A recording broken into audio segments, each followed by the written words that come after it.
Joining us now to discuss our great friend, Tennessee Senator Marsha Blackburn. Senator, thank you, as always, ma'am. Sure. And I'll just ask you, is it possible some common sense can defeat this crazy bill that's coming down the pike?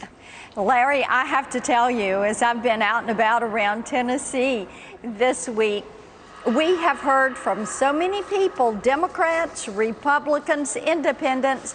They're going, what are they thinking in Washington?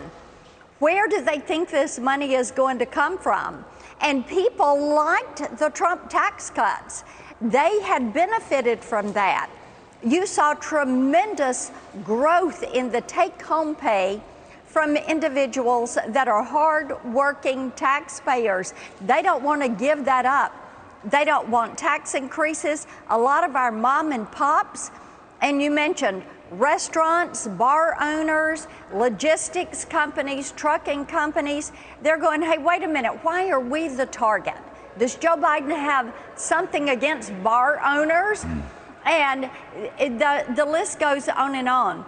People do not want the tax hikes. They do not want to send more money to Washington. They're sick and tired of Washington wasting their money, spending it on programs they don't want, programs that our children and grandchildren will have to pay for, programs that will have outlived their usefulness by the time these children earn a paycheck.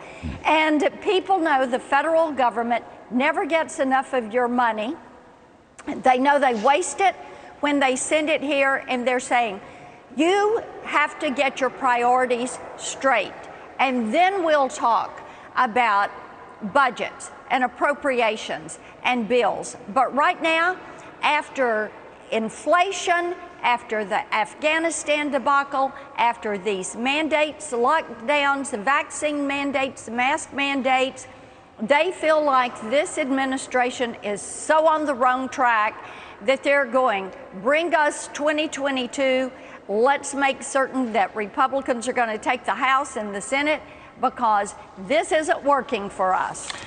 You know, there's two little sub-themes, probably more than two, Senator, but two I want to raise with you. One is, why have the Democrats, in this case, Richard Neal, but it's not going to be any different in Senate Finance, or not on this.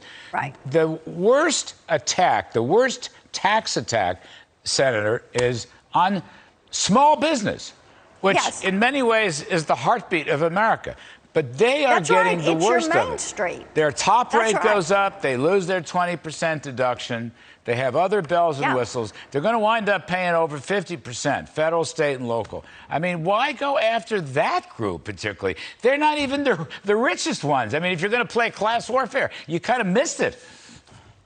Yeah, you know, and this is the thing. When you talk to people that have businesses on Main Street and in towns in Tennessee, whether they're an auto dealer, a local repair shop, a hair salon, they have organized their business and they're going, hey, wait a minute.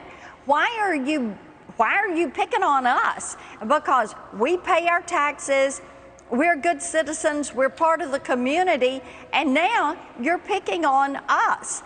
And it is as if this administration has decided they want to do away with entrepreneurship. They want to do away with small business.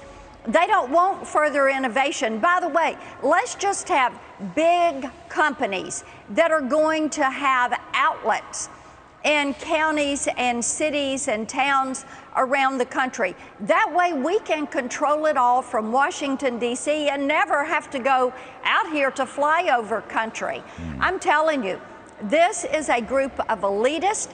They have a socialist agenda. They continue to try to cram this socialist agenda down on people. They said when Barack Obama was president, they wanted to transform this country, radically transform this country. Now we know that it is a radical leftist socialist transformation that they're trying to carry out against the citizens of the United States. You know, Gingrich, I love the line. Gingrich calls it big government socialism versus free enterprise capitalism. I think that's the way. Senator Blackburn, I've got 1 minute left, ma'am. Two quickies. unionization.